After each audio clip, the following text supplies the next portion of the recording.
السلام علیکم ورحمۃ اللہ وبرکاتہ۔ کیسے ہیں آپ سب؟ ایک تو آپ لوگوں کا بہت شکریہ، مجھے آپ لوگوں کی بہت زیادہ سپورٹ مل رہی ہے، اس کے لیے بہت شکریہ۔ کچھ ویل وشرز نے پوچھا ہے کہ آپ یہ کیوں نہیں بتا رہی کہ ایک قادیانی ہے۔ جی میں یہی چاہتی تھی کہ سب سے پہلے اس کے دوسرے کرائمز کے بارے میں بات ہو جائے کہ apart from being a Qadiani she is a criminal, اور اسٹوڈنٹس اس کے ساتھ سیف نہیں ہیں۔ اس کے بعد اب وقت ہے کہ میں ایک قادیانی کی حرکتوں کے بارے میں بات کروں، تاکہ اب آپ کو پتہ چلے کہ یہ جو قادیانی ہر وقت ایک وکٹم کارڈ اٹھا کے پھرتے رہتے ہیں کہ ہمارے ساتھ یہ ہو گیا، وہ ہو گیا، ڈسکرمنیشن ہو گئی، اور وہ یہ بتاتے ہیں کہ ان جیسا مظلوم تو کوئی دنیا میں ہے ہی نہیں۔ اس سے آپ کو اندازہ ہو جائے کہ خود یہ کتنے شاطر اور کتنے کرمنل مائنڈڈ ہوتے ہیں۔ اس کے بعد جب مسلمانوں کی طرف سے جواب آتا ہے تو یہ وکٹم کارڈ لے کر پھرتے رہتے ہیں۔ یہ عورت کرمنل ہونے کے ساتھ ساتھ قادیانی ہے۔ مجھے کیسے پتہ چلا کہ یہ قادیانی ہے؟ جب میرا انٹرویو ہو رہا تھا تو اسی میں اس نے اعتراف کیا کہ جب اسے فرابلز سے نکالا گیا تب تک یہ قادیانی تھی، اور فرابلز سے نکالنے کے بعد اس نے اسلام قبول کیا۔ تو میں نے کہا کہ so you are a revert, تو آپ اپنے آپ کو کیا کہتی ہیں؟ Are you a revert? آپ نے اسلام قبول کیا ہے؟ تو اس نے کہا کہ no I am not a revert, اور اس نے بڑی نفرت سے ہاتھ ہلائے اور اس نے کہا کہ بس وہ جو پیپرز میں پروسیس ہوتا ہے وہ میں نے اسلام لکھوا لیا۔ تو میں نے کہا پیپرز میں پروسیس کا کیا مطلب ہے؟ How do you define yourself now? Revert ہیں، قبول اسلام کیا ہے، آپ خود کو کیا کہتی ہیں؟ تو اس نے کہا کہ اب میں سیکولر ہوں۔ تو میں نے کہا کہ لیکن پیپرز میں یو آر اے مسلم۔ تو اس نے کہا کہ بس وہ جو پروسیس تھا وہ میں نے کرا لیا ہے، پروسیجر کرا لیا ہے۔ میں نے کہا پروسیجر سے آپ کی کیا مراد ہے؟ آپ نے باقاعدہ اسلام قبول نہیں کیا، صرف پیپرز میں چینج کرایا۔ اس نے کہا کہ نہیں، مولانا نے جو کچھ پڑھنا تھا وہ پڑھا، اور دعائے خیر بھی ہوئی اور مٹھائی بھی بانٹی گئی، اور میں نے پیپرز پہ سائن کر دیے۔ تو مجھے بڑی حیرت ہوئی کہ یہ اپنے آپ کو ریورٹ بھی نہیں کہہ رہی، یہ بھی نہیں کہہ رہی میں نے اسلام قبول کیا ہے، ساتھ میں کہہ رہی ہے میں سیکولر ہوں۔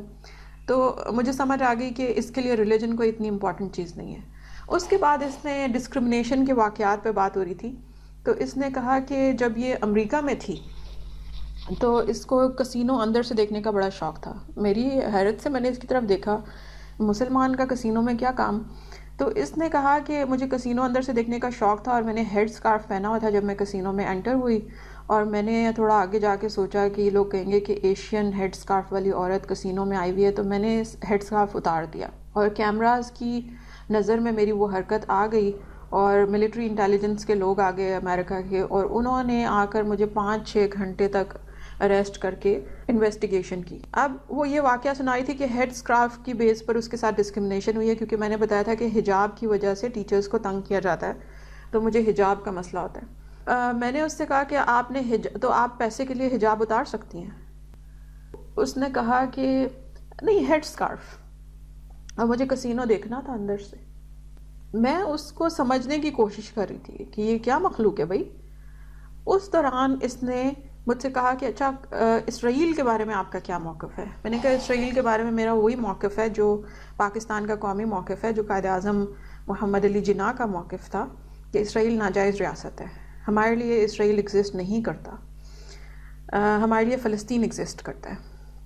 تو اس نے کہا کہ اتنے سارے اسلامی ممالک اسرائیل کو تسلیم کر چکے ہیں اور ان کو اس کا بہت فائدہ ہوا ہے، اسرائیل ان کی اتنی امداد کر رہا ہے ترقی کرنے میں، تو پاکستان کو کیا مسئلہ ہے؟ میں نے کہا کہ پاکستان کا موقف اصولی ہے، اگر ساری دنیا جھوٹ کے ساتھ کھڑی ہو جائے تو ہم سچ کے ساتھ ہی کھڑے رہیں گے۔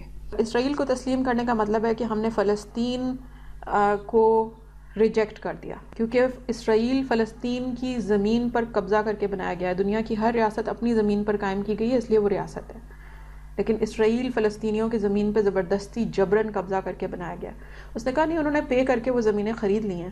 میں نے کہا فلسطین کی زمین انمول ہے، اس کو کوئی نہیں خرید سکتا۔ اب اس طرح کی جب بحث ہو رہی تھی تو اس نے کہا کہ یعنی آپ اسرائیل کو تسلیم کرنے کے حق میں نہیں ہیں۔ میں نے کہا جی بالکل۔ تو اس نے کہا کہ اس میں کیا حرج ہے، اب تو وہ سیٹلمنٹ ہو گئی ہے نا، انہوں نے زمینیں خرید لی ہیں ایک حصے پہ۔ تو میں نے کہا کہ اگر آپ کے بھائی کو کوئی جبراً آپ کے بھائی کے اندر گھر کے اندر رہائش اختیار کر لے، آپ کے بھائی کو گھر سے باہر نکال دے، تو آپ کا بھائی کون ہوگا؟ وہ جو اس گھر میں رہتا ہے یا وہ جسے نکال دیا گیا؟ آپ کسے اپنا بھائی کہیں گی؟ نے کہا کہ ظاہر ہے بھائی تو بھائی رہے گا۔ میں نے کہا کہ پھر یہی میرا اسرائیل کے بارے میں موقف ہے۔ فلسطینی ہمارے بھائی ہیں، ان کی زمین پہ قبضہ کیا گیا ہے اور ان کو جبراً ان کی زمین سے محروم کیا گیا ہے۔ اسرائیل کو ہم اس لیے تسلیم نہیں کر سکتے. اور میں نے ان سے کہا میں آپ سے بحث نہیں کر رہی، یہ میرا موقف ہے، آپ نے سوال پوچھا میں نے موقف دے دیا. I am not here to debate about Israel. تو ابھی تو یہ بحث نہیں ہو سکتی، لیکن آپ کسی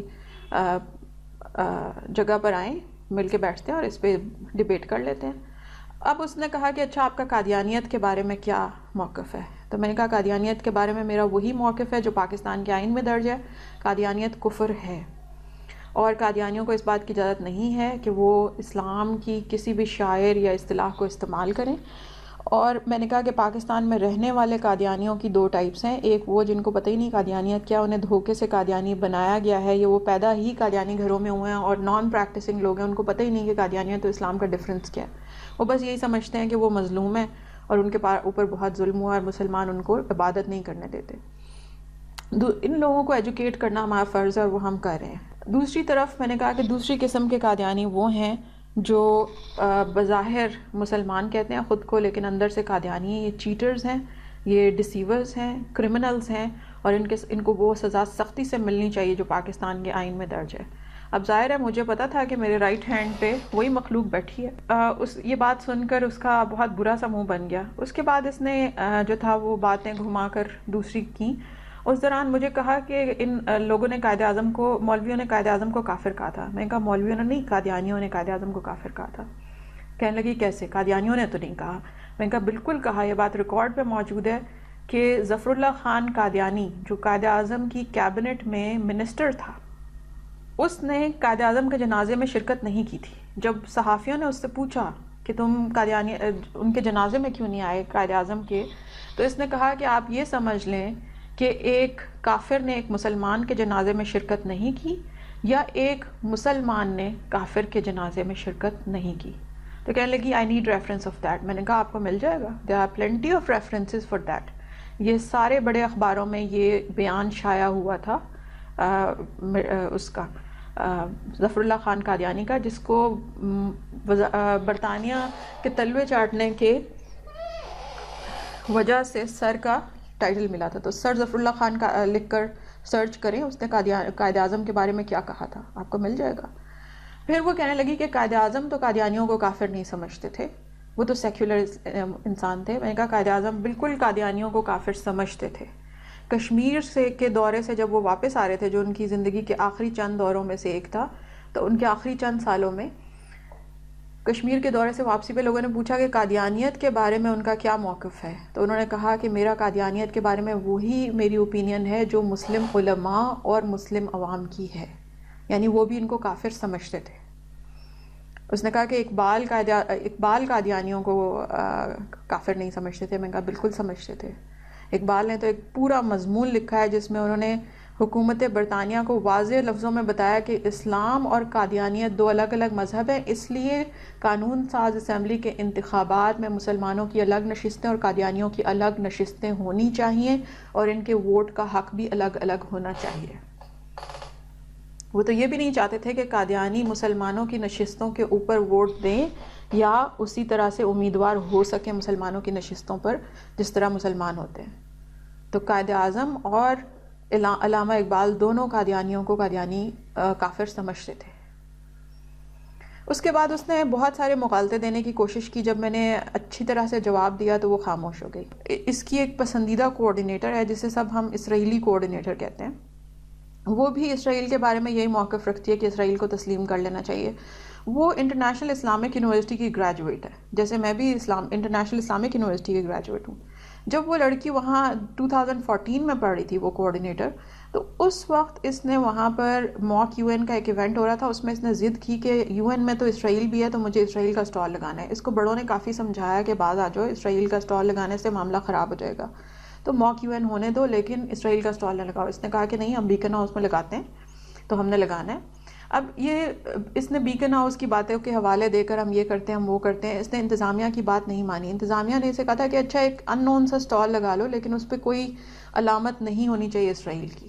اس نے وہ اسٹال لگایا اور اس کو پاکستان سے کہیں سے اسرائیل کا فلیگ نہیں ملا، تو وہ فلیگ اس نے خود بنایا باقاعدہ اور اس نے وہاں پر لگا دیا. وہ انتظامیہ کی اجازت کے بغیر کی گئی حرکت تھی. اس کا نتیجہ یہ نکلا کہ اسٹوڈنٹس میں اشتعال آیا، اسٹوڈنٹس نے جا کر اس کی توڑ پھوڑ کی اور وہ واقعہ جو تھا نیوز میں اس طرح رپورٹ ہوا کہ پتہ نہیں اسلامک یونیورسٹی میں اسرائیلی ثقافت کو فروغ دینے کی کوشش کری تھی، اور یہ سب انتظامیہ کی مرضی سے ہوا. انتظامیہ کو کافی مشکلات کا سامنا کرنا پڑا، یونیورسٹی کی بدنامی ہوئی. ہم ایلومنائز بڑے حیران تھے کہ یہ کیسی نیوز آئی ہے. ہم کیمپس میں جاتے تھے لیکن ہمیں پتہ نہیں تھا یہ واقعہ ہوا کدھر ہے اور کیا ہوا ہے. اور نیوز میں آپ کو پتہ ہے کہ ایگزیکٹلی تو نہیں بتاتے کہ کس بلاک میں کس ڈپارٹمنٹ میں ہوا ہے. IIU تو بہت بڑی ہے. مجھے انہوں نے کہا کہ اس واقعے کے بارے میں آپ کی کیا اوپینین ہے، وہ جو 2014 میں اسلامک یونیورسٹی میں واقعہ ہوا تھا. میں نے کہا اس واقعے کے بارے میں نے بھی وہی سنا تھا جو نیوز میں آیا تھا، اور مجھے اتنا پتہ چلا تھا کہ ایک ڈین اور ایک کوآرڈینیٹر سسپینڈ ہو گئے تھے اور ایک پرووسٹ بھی شاید. تو انہوں نے کہا کہ ہاں، اور اس واقعے میں ہماری جو کوآرڈینیٹر ہیں اس کو پرسونا نان گریٹا قرار دے کر یونیورسٹی نے نکال دیا. تو میں نے کہا I need to check with Islamic, کیونکہ یہ ہو نہیں سکتا کہ ایک اسٹوڈنٹ کو صرف ایک سٹال لگانے پہ پرسونا نان گریٹا بنا دیا جائے. یہ تو کوئی اسلامک یونیورسٹی کے اندر سے ہی کوئی انسان بتا سکتا ہے کہ اصل سٹوری کیا تھی. تو انہوں نے کہا کہ نہیں ہماری تو کوآرڈینیٹر کے ساتھ بہت برا ہوا، آپ کا اس واقعے پہ کیا اوپینین ہے. میں نے کہا میری اوپینین تبھی ہوگی جب مجھے پتا ہو کہ دونوں سائڈ کی سٹوری کیا ہے. مجھے تو اتنا پتا ہے کہ اس وقت انتظامیہ کو بہت زیادہ شرمندگی کا سامنا کرنا پڑا تھا. تو یہ ایک افسوس کی بات ہے کہ ہمارے جب ہم یونیورسٹی اسٹوڈنٹس ہوتے ہیں تو ہمیں تھوڑی رسپانسبلٹی ظاہر کرنی چاہیے. جب تحریک پاکستان چل رہی تھی تو یونیورسٹی اسٹوڈنٹس اور کالج اسٹوڈنٹ جو تھے وہ اپنی امت کی امیدوں کی ترجمانی کرتے تھے. اور اب ہماری یہ حالت ہو چکی ہے کہ ہم اپنی عوام کی جذبات کو سمجھنے کی بجائے ان کے جذبات کو اشتعال دلانے کی کوشش کرتے ہیں. تو پھر اس نے پھر دوبارہ یہ سوال پوچھا کہ نہیں، اگر کہیں پر اسرائیل کا فلیگ اگر ہوسٹ کر ہی دیا کسی نے تو اس سے پاکستان کو کیا مسئلہ ہے.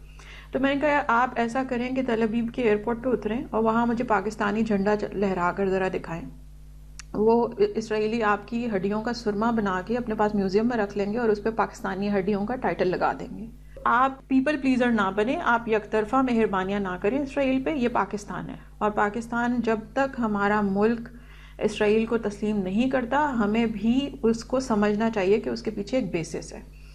اس پہ وہ کہنے لگیں کہ نہیں اسرائیلی اتنے ظالم نہیں ہیں. میں نے کہا آپ کو یاد ہے کہ فریڈم فلوٹیلا جو گیا تھا اس لیے کہ غزہ کے اندر اتنے سارے انسان محصور تھے، ان کی مدد کرنے کے لیے سویلینز جا رہے تھے، ان کے پاس صرف کپڑے اور ضروریات زندگی اور فوڈ تھا، صرف فوڈ اور واٹر وہاں پہنچا رہے تھے. وہاں واٹر سپلائی بند تھی، پینے کا پانی نہیں تھا. فریڈم فلوٹیلا کے اوپر جو سویلینز تھے اور صحافی تھے اور ان میں انسانی حقوق کے لیے کام کرنے والی تنظیموں کے نمائندے تھے، ان کے اوپر انہوں نے کمانڈوز بھیج کے ایکشن کرایا تھا. سویلینز اور کمانڈوز کا کوئی میچ بنتا ہے؟ اور میں نے کہا کہ آپ کتنا بھی اسرائیل کی محبت میں پاگل ہو جائیں، اسرائیل آج بھی نہیں بھولے کہ عرب اسرائیل جنگ میں آپ عربوں کے اتحادی تھے. وہ آج بھی نہیں بھولے کہ MM عالم کون ہے.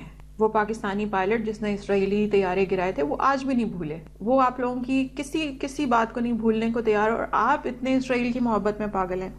بہرحال میں نے کہا میں نے آپ کے سوال کا جواب دے دیا ہے اور اس پہ بہت لمبی ڈیبیٹ ہو سکتی ہے. اب اس طرح کے سوالات کرنے کے بعد مجھے پتہ چل گیا تھا کہ یہ پرنسپل اور کوآرڈینیٹر کسی صورت نہیں چاہتی تھی کہ میں وہاں پڑھاؤں، لیکن باقی لوگ جو تھے انہوں نے اس کو ایکسیپٹ کر لیا اور میں نے وہاں پہ ٹیچنگ شروع کی. اب ٹیچنگ میں جیسے میں نے آپ کو پہلے بتایا کہ اس نے مجھے قرآن کے بارے میں آرڈر دیا کہ اس پوری بلڈنگ میں قرآن نہیں پڑھا سکتے. اب آپ یہ دیکھیں کہ ایک قادیانی عورت اسلام اور شاعر اسلام سے روک رہی ہے. مجھے کہنے لگی کہ قادیانیت جو ہے وہ تو اتنی سکسیسفل جا رہی ہے اس ٹائم، ہماری جماعت کے اندر اتنے سارے انفلوئنشل اور پیسے والے لوگ ہیں. تو میں نے کہا قادیانیت از اے لاسٹ کیس. قادیانیت صرف پیسے اور پاور ہنگر کے اوپر زندہ ہے، اور صرف اینیمل ڈیزائرز کو پورا کرنے والے کرمنلز ہیں یہ لوگ. تو کہنے لگی کہ قادیانی ہماری جماعت کے پاس بہت پیسہ ہے. میں نے کہا وہ سارا ہیومن ٹریفکنگ اور ڈرگ سپلائی سے کمایا ہوا کالا پیسہ ہے، اور اس میں کوئی حیرت کی بات نہیں ہے کیونکہ مرزا غلام احمد قادیانی خود نشہ کرتا تھا اور شرابی بھی تھا. تو وہ کہنے لگی کہ نہیں ہماری جماعت میں اتنے انفلوئنشل لوگ ہیں اور ہماری جماعت دن بدن بڑھ رہی ہے. میں نے کہا ہماری جماعت، یو سیڈ کہ آپ نے پیپرز میں اپنا ریلیجن چینج کرا کے اسلام کرا لیا. ہماری جماعت، جب اس کو آئیڈیا ہوا کہ اس کے منہ سے سچ نکل گیا ہے تو پھر وہ خاموش ہو کے بیٹھ گئی. کچھ چیزوں میں وہ شاطر اور مکار تھی، لیکن مکار ہے، لیکن کچھ چیزوں میں وہ انتہائی ڈمب اور بھوسا بھرا ہوا دماغ ہے. اور آپ کو میں نے اس کو ایک مانسٹر کے طور پہ اس لیے ڈسکرائب کیا کہ مانسٹر ہمیشہ بزدل ہوتا ہے، وہ ایک بہت بزدل عورت ہے، پیچھے رہ کر سازشیں کرتی ہے، اور اسی وجہ سے اس نے ایک بچے کو چاکلیٹس دے کر مجھ پہ گستاخی کا جھوٹا الزام لگوایا جس پہ کسی نے بھی یقین نہیں کیا، اللہ کا شکر ہے۔ اس کے بعد یہ ہوا کہ اس نے قرآن پہ پابندی لگانے کی کوشش کی، پھر میری کائنڈ ہارٹڈ ہونے کا فائدہ اٹھانے کی کوشش کی، اور کہا کہ میری جان کو خطرہ ہے اس لیے قرآن نہ پڑھاؤ۔ جب اس نے دیکھا کہ مجھ سے دباؤ سے تو یہ کوئی کام نہیں کرا سکے گی تو اس نے دوسری سائڈ لے لی۔ میں نے اس سے کہا کہ قرآن سے کسی کی جان کو خطرہ نہیں ہوتا، قرآن تو امان ہے۔ پھر ایک دن بلا کر کہنے لگی کہ یہ سائنسز پڑھنے والے اسٹوڈنٹ ہیں، انہوں نے قرآن پڑھ کے کیا کرنا ہے؟ تو میں نے کہا کہ قرآن تو ہر کافر کے لیے بھی اترا ہے، ہر انسان کے لیے اترا ہے، کافر بھی اس کو پڑھ سکتے ہیں، تو سائنس پڑھنے یا سائنس نہ پڑھنے کا اس سے کوئی تعلق نہیں ہے، اور بہرحال یہ ان کے سلیبس میں ہے۔ جب آپ نے والدین سے ایک وعدہ کیا ہے کہ بچے یہاں پر ایک کورس پڑھیں گے اور پھر میں اس کے اندر کسی چیز کی کمی کروں، سلیبس کچھ اور دکھائیں اور پڑھائیں کچھ اور، یہ والدین کے ساتھ دھوکہ ہے، میں کسی دھوکے میں شریک نہیں ہو سکتی۔ جب اس نے دیکھا کہ میں اس سے کسی طرح ڈیل نہیں کر رہی، جو ڈیلز اس نے پہلے دوسری اسلامک اسٹڈیز ٹیچرز سے کر لی تھیں، اور جس طرح سے یہ دوسری اسلامک اسٹڈیز ٹیچرز کو یا تو دباؤ میں لے آتی تھی یا پھر ان کو کہانیاں سنا کر ان سے کوئی اپنا کام نکلوا لیتی تھی، میرے سے یہ کسی طرح بھی دباؤ سے پیار سے اپنا کام نہیں نکلوا سکی۔ تو پھر یہ کھل کے سامنے آ گئی ڈرگز کے معاملے پہ، جو میں نے آپ کو پہلے بتایا۔ اس نے کہا کہ ڈرگز کی حدیث ہی نہ پڑھاؤ، سیکولر اسلامیات پڑھاؤ۔ میں نے کہا اٹس ہائیلی اوفینسو ٹو سے کہ اسلام نہ پڑھاؤ یا حدیث نہ پڑھاؤ۔ اچھا، انٹرویو میں بھی اس نے مجھے کہا کہ ہم نے آپ کو ہائر کر لیا ہے۔ جب مجھے سب بتا رہی تھی تو مجھے باقی سب لوگوں نے کہا کہ آپ مورل ٹریننگ کریں، آپ قرآن و حدیث پڑھائیں۔ اس نے مجھے کہا تم اسلام نہ پڑھاؤ، اسلامیات پڑھاؤ۔ میں ہمیشہ یہ کہتی ہوں بڑے فخر سے، میں ہمیشہ یہ کہتی ہوں کہ اسلام نہ پڑھاؤ، اسلامیات پڑھاؤ۔ میں نے کہا سوری، اٹس اوفینسو ٹو سے کہ اسلام نہ پڑھاؤ۔ I am an Islamic studies teacher, میری آدھی زندگی اسلام کا علم حاصل کرتے اور باقی آدھی اسلام کی تعلیم دیتے گزری ہے۔ آپ مجھے یہ نہیں کہہ سکتی کہ اسلام نہ پڑھاؤ۔ کہنے لگی میں یہ کہہ رہی ہوں کہ اسلام نہ پڑھاؤ، اسلامیات پڑھاؤ۔ میں نے کہا یہی میں کہہ رہی ہوں کہ اٹس ہائیلی اوفینسو کہ ریلیجن کے ایک اسٹوڈنٹ سے یہ کہا جائے کہ اسلام نہ پڑھاؤ، اسلامیات پڑھاؤ۔ It's highly offensive.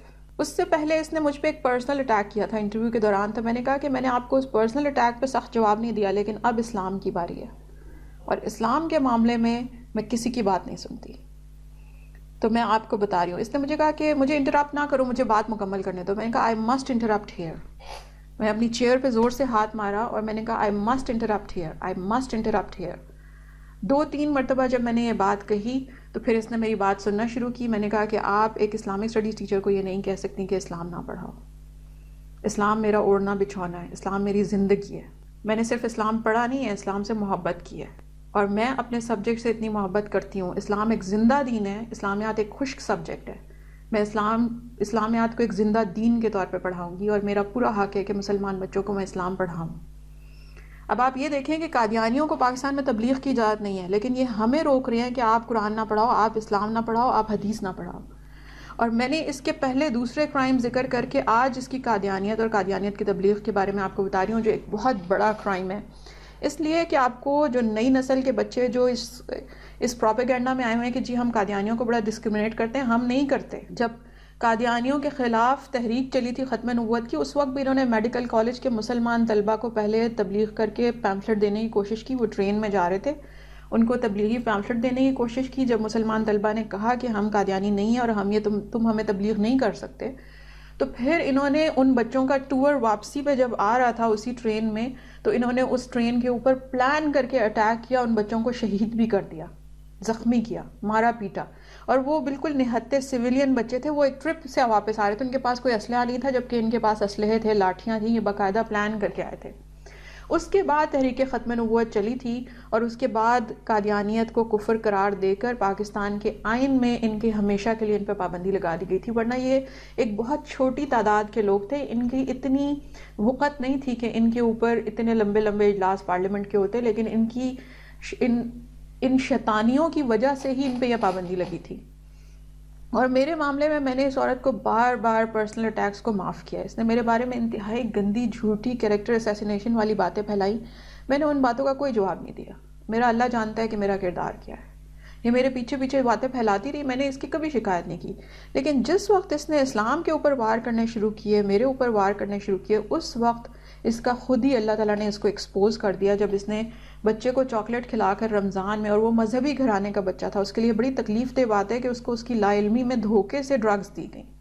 اس نے تو چاکلیٹ کھائی تھی، وہ تو روزے رکھنے والا پابند صوم صلات والدین کا بچہ ہے، اور وہ ختم نبوت کے لیے حساس گھرانوں میں سے ایک گھرانہ ہے. اس نے جان بوجھ کر ان کے بچے کو ڈرگز دی. یہ ایک اور کرائم ہے. تو اب یہ ایکسپوز ہوگی انشاءاللہ. اب ہم اس کا پیچھا کریں گے اور یہ جدھر بھی جائے گی، اور اس کا یہ جو اس کے پیچھے جو قادیانی جنرل ہے اس کو بھی میں دیکھ لوں گی. اب یہ ہوا کہ جب یہ سارا معاملہ چل رہا تھا اس وقت اس نے کچھ ٹیچرز کو بلایا، مسلمان ٹیچرز کو، اور ان کے سامنے انتہائی گندی گفتگو کی اسلام اور مولوی کے بارے میں، اور بہت بری بری باتیں کی، اور کہا کہ قادیانیوں نے قائد اعظم کو کافر کہا تھا. اس کے بعد جب وہ جواب نہیں دے سکی، ان سب کے چہرے لٹکے ہوئے تھے اور انہوں نے ان کی دل آزاری ہوئی تھی، وہ مجھے آ کے کہنے لگی کہ آپ کہاں تھیں آج، آپ کی بہت ضرورت تھی میٹنگ میں. میں نے کہا میں تو کلاسز لے رہی تھی. انہوں نے کہا اچھا، تو میں کلاسز میں بھیج کر اس نے ہماری میٹنگ بلائی ہے اور بہت گندی گفتگو کی ہے اسلام کے بارے میں. یہ کھلے عام قادیانیت کی طرف دعوت دے رہی ہے. میں نے کہا اس نے مجھے بھی کہا ہے کہ تم اگر قادیانی جماعت میں شامل ہو تو تمہاری فائنینشیل ایشوز جو ہے نا وہ سارے سالو ہو جائیں گے. تو میں نے اس سے کہا کہ مجھے رزق حلال کمانا ہے، مجھے رزق حرام نہیں کمانا ہے. تو کہنے لگیں کہ اس نے بالکل اسی قسم کی گفتگو ہمارے سامنے بھی کی ہے کہ قادیانی اتنی انفلوئنشل جماعت ہے، اور مسلمان جو اتنی مصیبت میں پڑے ہوئے ہیں اگر یہ قادیانیوں کی بات سن لیں تو پھر یہ بہت اچھی زندگی گزار سکتے ہیں. تو میں نے کہا وہ یہ بھی کہتی رہتی ہے کہ پاکستان اگر اسرائیل کو تسلیم کر لے تو پاکستانیوں کے دکھ درد ختم ہو جائیں گے. تو میں نے اس کو جواب دیا کہ یہ ایسے ہی ہے جیسے کوئی کہے کہ مسلمان اگر شیطان سے صلح کر لیں تو مسلمانوں کو کبھی جہاد کی مصیبت نہ کرنی پڑے، مسلمانوں کو کبھی 5 نمازیں نہ پڑھنی پڑے، مسلمانوں کو کبھی صبح صبح اٹھ کے فجر کے لیے وضو نہ کرنا پڑے، اور تہجد کا وضو نہ کرنا پڑے. شیطان سے صلح ہی کرنی ہے نا، سارے دکھ درد ختم ہو جائیں گے. تو میں نے کہا مجھے ایک بات بتائیں، میں نے اس کو جب جواب دیا میں نے کہا مجھے ایک بات بتائیں، چرچ آف سیٹن میں جتنے لوگ شمولیت اختیار کرتے ہیں ان کے کیا فیملی ممبرز مرنا بند ہو جاتے ہیں؟ شیطان سے صلح کر لی ہے نا چرچ آف سیٹن میں. اب اسے چرچ آف سیٹن کے ذکر پہ کیوں تکلیف ہوتی ہے؟ یہ انہی کو پتہ ہے جو جادو اور عملیات کو جانتے ہیں، جو قبائلوں کو سمجھتے ہیں، جو ریڈ سٹرنگ سے واقف ہیں، جو جانتے ہیں کہ امریکہ کی بالکل ہی آؤٹ قسم کی جو کلاس ہے جو نشہ کرتی ہے کھلے عام، اس کا سیٹنسٹ چرچ سے یا چرچ آف سیٹن سے اس کا کیا تعلق ہے. اور یہ عورت پاور ہنگر کی وجہ سے ان لوگوں میں بھی جا کے بیٹھ گئی ہے. اس نے باقاعدہ ٹیچرز کو سٹوریز سنائی کہ اس کے پاس اتنی شیطانی پاورز ہیں کہ یہ کام کر سکتی ہے، وہ کر سکتی ہے. اس نے ٹیچرز سے یہ کہا کہ اس نے میرے گھر اپنے موکل بھیجے ہیں. پھر بعد میں خود ہی ٹیچر سے کہنے لگی چونکہ اس کے گھر میں قرآن پڑھا جاتا ہے اس لیے میرے موکل ابھی تک کوئی انفارمیشن لا نہیں سکے. خود ہی ایک بات کرتی تھی، خود ہی اس کی کانٹرڈکٹری دوسری بات کرتی تھی، جس سے پتہ چلتا تھا کہ جھوٹ بولتی ہے اور اس کا حافظہ بھی خراب ہے. دروغ گورا حافظہ نباشد، جو جھوٹا ہوتا ہے اس کا حافظہ ہوتا ہی نہیں ہے. اس کے بعد اس نے ایک میٹنگ بلائی جس میں بھی بیٹھی تھی، اور وہاں پر اس نے یہی بات کی کہ مولویوں نے قائد اعظم کو کافر کہا. تو میں نے کہا کہ مولویوں نے نہیں، ظفر اللہ خان قادیانی نے کہا. اس کے بعد یہ کہنے لگی کہ قائد اعظم کے تو بھائی قادیانی تھے. میں نے کہا کہ جاوید اقبال کی کتاب زندہ رود پڑھیے، اس کا پورا ایک چیپٹر اسی ٹاپک پہ ہے کہ عطا محمد کون تھے، قادیانیت سے ان کا کیا تعلق تھا، اور پھر معاملات سارے کیا تھے، اور علامہ اقبال کا قادیانیت سے کیا تعلق تھا. پورا ایک چیپٹر ہے اس پہ اقبال اور قادیانیت کے بارے میں. اور یہ مت بھولیں کہ ابھی اقبال کا مطالعہ کرنے والے تو زندہ ہیں، اقبال کا خاندان اور اس کے وارث زندہ ہیں. تو اس کی تو بولتی بند ہو گئی. مجھے ٹیچرز نے کہا کہ عائشہ کاش ہمیں بھی پتہ ہوتا ہے اتنا کچھ اسلام اور قائد اعظم اور اقبال کے بارے میں. اس نے تو ہمیں بالکل بیوقوف بنا کر رکھ دیا تھا. آج میٹنگ میں تم تھی، اس نے تمہارے سامنے جرأت کی ہے بولنے کی، تم نے اس کو جواب دیے. اس کے بعد یہ بالکل پاگل ہو گئی. اس نے مجھے اپنے آفس میں بلا کر کہا میں یہاں باس ہوں اور میں کہہ سکتی ہوں کہ تم اسلامیات میں یہ چیز پڑھاؤ اور یہ نہ پڑھاؤ. میں نے اتنی زور سے آگے کھڑے ہو کر اتنی زور سے چیخ کر کہا کہ اگر تم چیخ کے بات کرو گی میں بھی چیخ کر بات کروں گی، اگر تم کہہ کر بات کرو گی میں بھی تم کہوں گی. اور میں تمہیں بتا رہی ہوں کہ تم باس ہوگی لیکن اسلامیات کی ٹیچر میں ہوں اور میں قرآن پڑھاؤں گی اور میں اسلام پڑھاؤں گی. تو اس نے کہا کہ میں تمہیں آرڈر دے سکتی ہوں کہ تم اسلامیات میں قرآن نہ پڑھاؤ. میں نے کہا نو بڈی کین، کوئی نہیں دے سکتا. اس نے کہا میں دے سکتی ہوں تمہیں آرڈر. میں نے کہا تم کسی کا باپ بھی نہیں دے سکتا. مجھے کہنے لگی میں ہوں باس اور میں تمہیں آرڈر دیتی ہوں. تو میں نے بھی اتنی زور سے چیختے ہوئے کہا کہ جنرل باجوہ بھی مجھے آرڈر نہیں دے سکتا اور جنرل باجوہ کا سسر بھی مجھے یہ آرڈر نہیں دے سکتا. اس بات پہ اس کی آنکھیں پھٹی کی پھٹی رہ گئیں. اس نے مجھے حیرت سے دیکھا. اس کا خیال تھا کہ مجھے نہیں معلوم کہ اس میں اتنی جرت کہاں سے آئی ہے، اور مجھے اچھی طرح معلوم ہے کہ ان لوگوں میں جرت کہاں سے آئی ہے۔ اس کے بعد اس نے جب میرے اوپر چیخ رہی تھی تو میں نے کہا تم جتنا اونچا چیخو گی میں اتنا اونچا چیخوں گی۔ اس نے مجھ پہ بیٹھے سے کھڑے ہو کر چیخنے کی کوشش کی، میں بھی کھڑی ہو گئی اور میں نے ٹیبل پہ ہاتھ مار کے کہا کہ تم کبھی بھی مجھے آرڈر نہیں دے سکتی کہ میں اسلام یا قرآن میں سے یا حدیث میں سے کوئی چیز نہ پڑھاؤں۔ کہنے لگی یہ سیکولر اسکول ہے۔ میں نے کہا سیکولرزم مائی فٹ، ہوگا یہ سیکولر، میرا سبجیکٹ اسلامیات ہے، میں اسلامیات پڑھاؤں گی۔ اب جب یہ والی انتہائی تلخ قسم کی بحث چل رہی تھی، اس ٹائم باہر سے کچھ ٹیچرز نے دروازہ کھول کر کہا کہ سب خیریت ہے؟ تو میں نے کہا کہ ہاں بالکل خیریت ہے، بالکل خیریت ہے، اب پریشان نہ ہو۔ اور میں بالکل سکون سے کھڑی تھی اس کے سامنے۔ اس نے اس طرح کی بہت ساری حرکتیں کی، مجھ پہ دباؤ ڈالنے کی کوشش کی کہ میں اسلام نہ پڑھاؤں۔ جب ان سب چیزوں میں یہ ناکام ہو گئی تو پھر اس نے میری کیریکٹر اسیسینیشن جو شروع کی تھی اس پہ اس نے بہت زیادہ تیز حملے شروع کر دیے۔ اس پر مجھے کچھ گواہ مل گئے جن کے سامنے اس نے وہ باتیں کی۔ میں نے اس کے بارے میں ایڈمنسٹریشن کو بتایا، ایڈمنسٹریشن نے پھر اس کی کھچائی کی۔ پھر اس کے بعد اس نے بچے کو یہ چاکلیٹ کھلانے والا واقعہ ہوا، اور اس کے بعد جو تھے معاملات بالکل قابو سے باہر نکلتے گئے۔ جو آخری ٹائم تھا اس میں یہ تھا کہ مجھے سب نے کہا تھا ایڈمن میں کہ اب کچھ ویسا نہیں ہوگا، لیکن جیسے نیو ایکیڈیمک ایئر شروع ہوا تو وہی سب کچھ شروع ہو گیا۔ جو قادیانیت کے لیے حساس لوگ تھے اور جو ڈرگز کے خلاف کام کرنے والے لوگ تھے، اس نے ان پہ الزامات لگانے شروع کر دیے۔ ایک اردو ٹیچر کے اوپر یہ الزام لگایا کہ وہ قائد اعظم کو کافر سمجھتی ہیں اور اقبال کو گستاخ سمجھتی ہیں۔ اس دوران سیکشن ہیڈ بدل گئی تھی، نئی سیکشن ہیڈ کو کوئی خبر ہی نہیں تھی۔ اس نے جھوٹ بول کر کہہ دیا کہ اردو ٹیچر قائد اعظم کو کافر اور اقبال کو گستاخ سمجھتی ہے اور اسلامیات ٹیچر بھی ایسا ہی سمجھتی ہے۔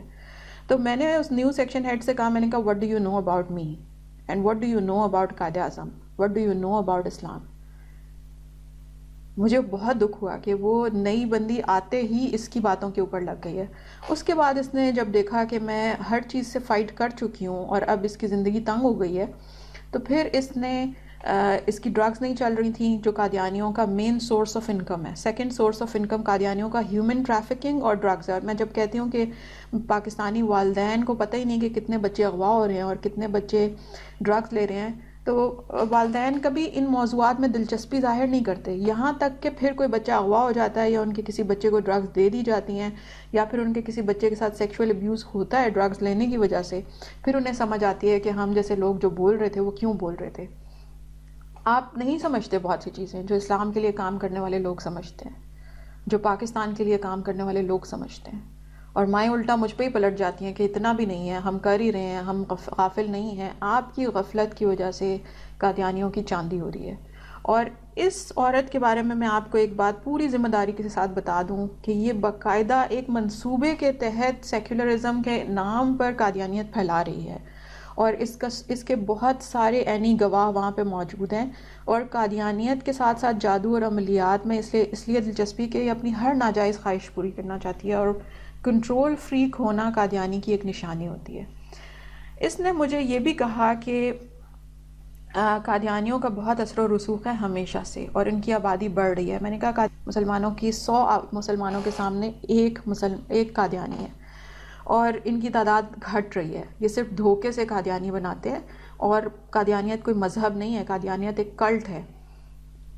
اس کے ساتھ میں نے اس کو یہ بھی جواب دیا تھا قادیانیت کے معاملے پر کہ آپ کو لگتا ہے کہ قادیانیت کوئی ریلیجن ہے؟ قادیانیت ایک پیراسائٹ ہے جو اسلام اور پاکستان کے بغیر کچھ بھی نہیں ہے۔ اب آپ یہ دیکھیں کہ جب یہ امریکہ جاتی ہے وہاں پر وہ لوگ اس کی ڈیسیٹفل نیچر پہچان لیتے ہیں۔ امریکہ کی ملٹری انٹیلیجنس اس کے ساتھ 5-6 گھنٹے تفتیش کرتی ہے کیونکہ اس نے ہیڈ اسکارف اتار کر، وہ کہتے ہیں کہ اس نے آئیڈینٹی فراڈ کیا۔ لیکن پاکستان کے اندر یہ کھلے عام اپنے پیپرز میں اسلام لکھوا کر پاکستانی مسلمان بچوں کو اسلام اور پاکستان کے خلاف باتیں کر رہی ہے، ان کے سامنے قادیانیت کے حق میں ان کو مولڈ کر رہی ہے۔ مجھے اس نے کئی آفرز دیں کہ تم اگر فلاں چیز پہ میرے ساتھ یہ کر لو تو میں یہ کر لوں گی۔ جب اس نے مجھے چیریٹی فنڈ ریز کرنے کا کہا تو یہ مسلمانوں سے چیریٹی فنڈ کس خوشی میں ریز کر رہی ہے جب یہ کہتی ہے کہ ہماری جماعت کے پاس بہت پیسہ ہے، اور یہ مسلمانوں کو مورنگا اور ویڈ آئل کیوں بیچ رہی ہے؟ آپ اس سے اندازہ لگائیں کہ یہ کس قسم کے لوگ ہیں، اور یہ کرمنلز ہیں، یہ کرمنلز ہیں۔ ہیومن ٹریفکنگ اور ڈرگ سپلائی کے کالے پیسے کے اوپر پاور حاصل کرنے والے یہ لوگ کس طریقے سے آج بھی انفلوئنشل لوگوں کے گرد چکر لگاتے ہیں، ان کے تلوے چاٹتے ہیں اور پاور حاصل کرتے ہیں، اور پاکستان کے معصوم مسلمانوں کو ڈرا دھمکا کر ٹیررائز کر کے ان کے تعلیمی اداروں کے اوپر سیکولر بن کے بیٹھے ہوئے ہیں۔ مسلمانوں کو جاگنا ہوگا، مسلمانوں کو فائٹ بیک کرنا ہوگا، ہمیں اپنے تعلیمی نظام سے اس طرح کے لوگوں کو نکال کے باہر پھینکنا ہوگا۔ میں نے شاید ہی کوئی قادیانی دیکھا ہو جس کا نشے سے تعلق نہ ہو۔ قادیانیوں کا ایک پرابلم یہ ہے کہ نشے کے بغیر نہیں رہ سکتے، اور میں آپ کو یہ پوری ذمہ داری کے ساتھ کہہ رہی ہوں کہ پاکستان میں اس وقت ڈرگ ڈیلرز، ہیومن ٹریفکنگ کا جتنا بھی ریکٹ کام کر رہا ہے اس کے پیچھے قادیانی ہے، اور اب انہوں نے اسرائیل کے تلوے بھی چاٹ لیے ہیں تاکہ ان کو کچھ پاور مل سکے۔ یہ اسرائیل کے ایجنٹ کے طور پہ بھی کام کر رہے ہیں، اور پاکستان میں اسرائیل کو تسلیم کرانے کے لیے رائے عامہ ہموار کر رہے ہیں۔ اس کے علاوہ ان کا پرابلم یہ ہے، یہ عورت کیوں اتنی طاقتور ہو گئی ہے کہ کوئی اس کو ہلا نہیں سکتا؟ اس لیے کہ اس کے پیچھے قادیانی جنرل ہیں، ایکس قادیانی جنرلز اس کی حمایت کر رہے ہیں۔ اور کالج چھوڑا میں نے جب قتل کی دھمکیوں کی وجہ سے، تو اس کے بعد یہ باز نہیں آئی۔ اس نے مجھ پہ فزیکل اٹیکس کرائے، اس نے مجھ پہ بہت سارے فزیکل اٹیکس کرائے ہیں، اس نے میرے گھر کے اوپر اٹیکس کرائے، اور پھر میں نے جو کیمرہ کی جو فوٹیج تھی اس کی بنیاد کے اوپر ہم ان لوگوں کو شناخت بھی کر چکے ہیں جن کے ذریعے اس نے مجھ پہ اٹیک کرائے ہیں، اور صرف 4 جوتے لگیں گے اور وہ لوگ بتا دیں گے کہ کون ہے اس کے پیچھے۔ مجھے آج کل میں کوئی حادثہ پیش آتا ہے، کسی بھی قسم کی کوئی تکلیف پیش آتی ہے، میرے اوپر کسی بھی قسم کا نیا فزیکل اٹیک ہوتا ہے، اس کے پیچھے یہ عورت ہوگی۔ میری فیملی سے تعلق رکھنے والے علماء کو کوئی تکلیف پیش آتی ہے، اس کے پیچھے یہ ہوگی۔ میری فیملی سے تعلق رکھنے والے تعلیمی اداروں یا مساجد اور عبادات گاہوں پر اگر کسی بھی قسم کا کوئی حملہ ہوتا ہے کمیونٹی سینٹرز پہ، تو اس کے پیچھے یہ عورت اور یہ قادیانی جنرل ہوگا۔ آپ کا کیا خیال ہے مولانا سمیع الحق کی وفات ایسے ہی ہو گئی تھی؟ آپ کا کیا خیال ہے مفتی عبدالشکور ایسے ہی ان کا قتل ہو گیا؟ آپ کا کیا خیال ہے حافظ خادم حسین رضوی کی اچانک وفات ایسے ہی ہو گئی تھی؟ اس وقت ختم نبوت اور تحریک پاکستان کا شعور رکھنے والے سارے مسلمان ان قادیانیوں کی آنکھوں میں خار بن کر کھٹک رہے ہیں، اور یہ ان کو ہر طریقے سے نقصان پہنچانا چاہتے ہیں۔ یہ صرف میری جان کا معاملہ نہیں ہے، اور وہ ینگسٹرز، ہمارے یوتھ کے وہ لوگ جو نعت سے پیار کرتے ہیں اور ختم نبوت سے پیار کرتے ہیں، میں آپ سب سے یہ درخواست کرتی ہوں کہ متحد ہو جائیں۔ آپ سب ٹارگٹ ہیں، آپ سب نشانے پہ ہیں، آپ کو ایک سوچے سمجھے منصوبے کے تحت آپس میں لڑوایا جاتا ہے تاکہ مسلمانوں کو کمزور کیا جائے۔ نعت سے پیار کرنے والے، ختم نبوت سے پیار کرنے والے سب لوگوں سے میری اپیل ہے، ایک جگہ جمع ہو جائیں اور ان قادیانیوں کا مقابلہ کریں۔